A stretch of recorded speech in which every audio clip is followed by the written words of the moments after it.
In this video, I'm gonna show you how to fix Steam Cloud Sync error.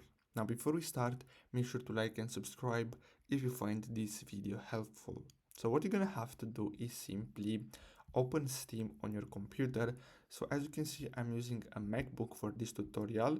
So it's gonna be the same process on Windows 2.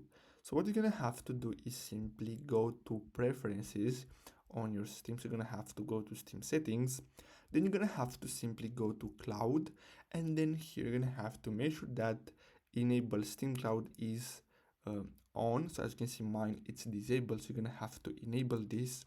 Now the next step is to simply go to storage here, and then you're gonna have to simply click on settings and then simply click on repair library.